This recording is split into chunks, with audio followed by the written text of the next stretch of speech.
Я не очень себя помню в глубоком детстве.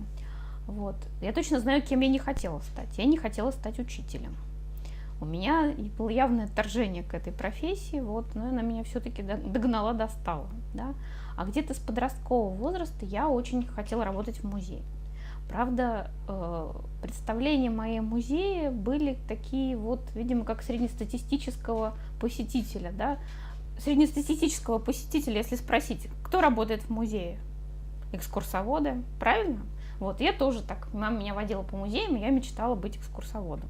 Мне казалось, это так интересно, мы даже с подружками играли, создавали у себя дома музей, экспозиции какие-то тематические, там, посвященные войне, еще чему-то, готовили экскурсии, ну, то есть это было так, в общем, забавно и интересно.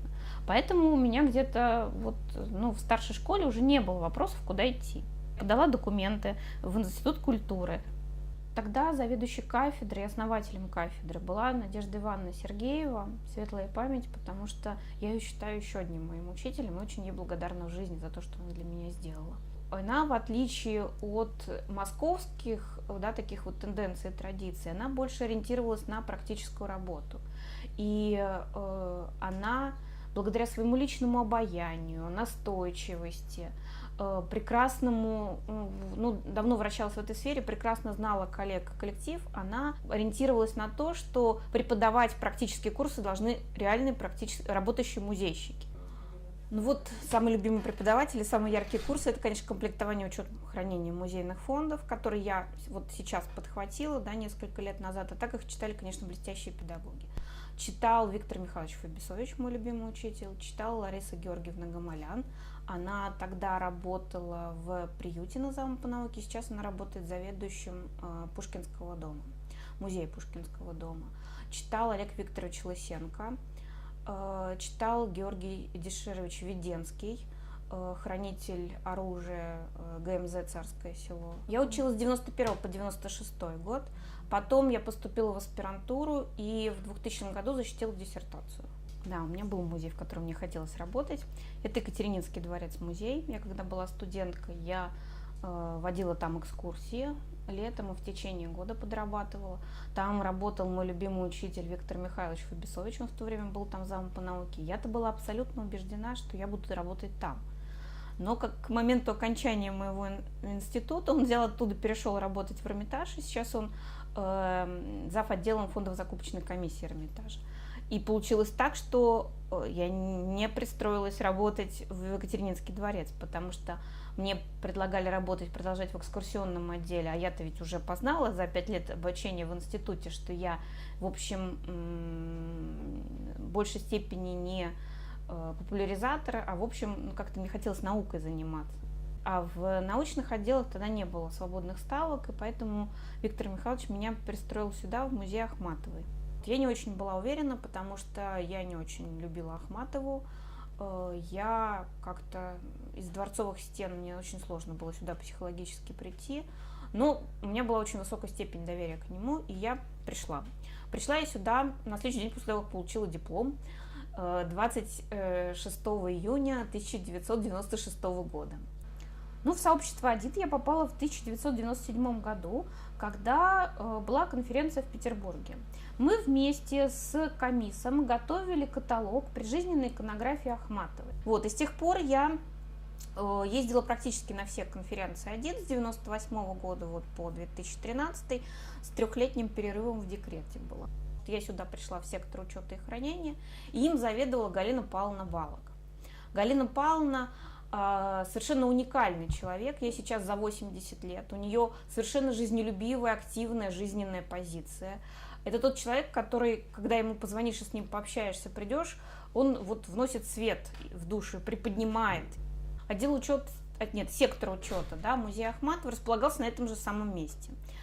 Не было вот этой стены, это была одна большая комната, которая в том числе была и приемной фондов. Здесь стоял стол большой, за которым сотрудники занимались, сюда приходили исследователи, здесь пили чай, Вот, и в том числе был сектор учета, что вызывало у меня, честно говоря, глубокое возмущение. Когда я стала завучетом, я поставила вот эту перегородочку, потому что совершенно невозможно создавать документацию, когда за твоей спиной там пьют чай, общаются громко и так далее. У нас был в фондах тогда было один компьютер, потом компьютеры при мне постепенно стали закупать.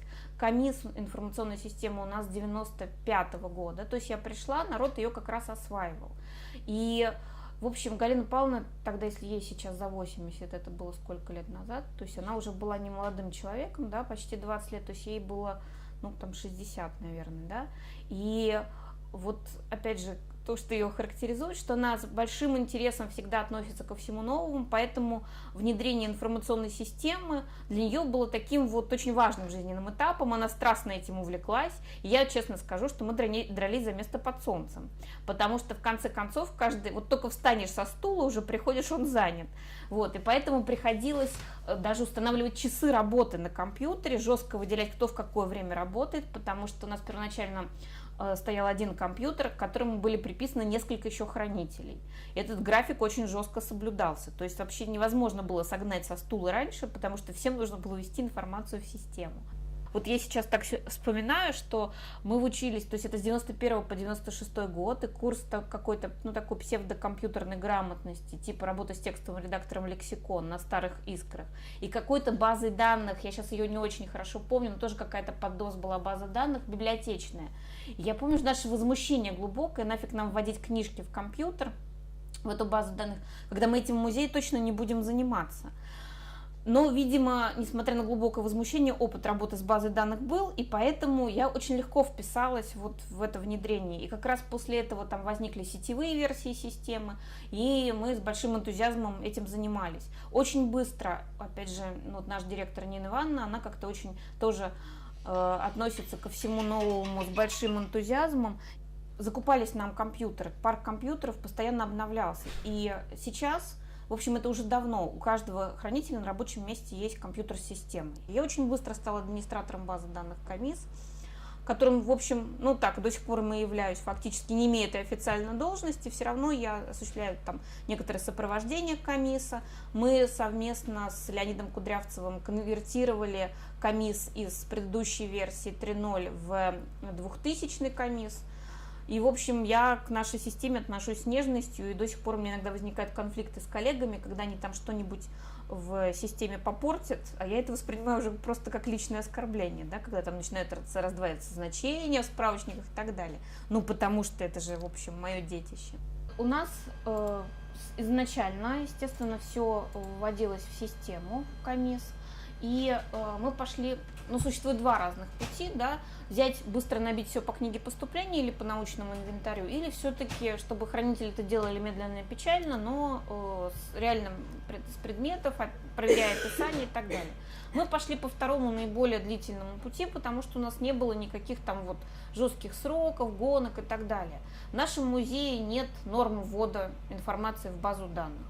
Так как у нас, в общем, коллектив с большим энтузиазмом относится к системе и любит ее, никто, в общем, не увиливает от исполнения этих обязанностей, поэтому все это делают с большим удовольствием. Но вот у нас сейчас по статистике чуть более 20 тысяч предметов основного фонда, и основной фонд введен практически весь.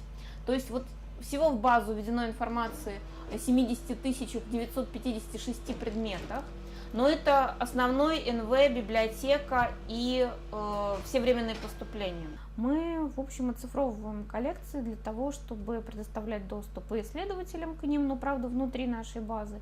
И у нас есть проект сейчас все-таки создания информационной справочной системы и представления ее в интернет. То есть вот в адресную программу следующего года мы заложили приобретение модуля комиссовского ИСС для того, чтобы торговать, потому что я очень хочу торговать музейными изображениями. Вот. И на самом деле, в общем, это эффективный способ зарабатывания денег и представления музея. Поэтому, в общем, моя непосредственная работа вот в ближайшее время, она будет связана с этим. Я знаю, что сейчас проект в музее по обновлению сайта, и как раз вот с творческой группой я беседовала на тему того, что Я лично хочу туда добавить издание музея, ну, то, чем я вот раньше занималась, аннотированный указатель музейных изданий, потому что у нас их сейчас много. И опять же, это связано с моей деятельностью, потому что мы выдаем разрешение на изображение, я контролирую этот процесс, печать, публикацию, все, что связано с копирайтом, авторским правом и так далее. И вот я очень надеюсь, что Госкаталог нас подвиг к тому, чтобы выверять базу данных, да, подключать изображение, представлять сведения. И я очень надеюсь на то, что у меня это получится вот с информационной системой. То есть некоторое, конечно, сопротивление коллег есть, потому что, ну, это лишнее напряжение в работе, это выверка сведений и так далее. Но сейчас уже без этого жить невозможно. И, по крайней мере, мой такой пафосный подход к директору в том смысле, что я хочу торговать изображениями, он нашел отклик в ее душе, да, потому что музей должен зарабатывать деньги таким образом. И, в общем, я горжусь тем, что наши фонды это делают. Я хочу, чтобы наши коллекции были представлены в интернет с полным описанием, с высоким качеством изображения, для того, чтобы люди могли этим пользоваться и искать. И вот ближайшая моя мечта, она связана именно с этим, потому что мне очень хочется, чтобы тот пласт, который сейчас доступен только хранителям, да, исследователям и сотрудникам музея, он был доступен всем. Я бы хотела пожелать будущим музейщикам, которые сюда придут, приходить работать в музей, не бояться, искать возможности зарабатывать деньги, продвигать музей и, конечно, использовать технологии, но при этом не забывая о сущности музейного предмета, о музейной реальности и о том, что технологии не должны подменять вот информационный потенциал музейного предмета, то, зачем вот сюда приходят люди. И, конечно, мне бы очень хотелось, чтобы преемственность поколений, она продолжалась.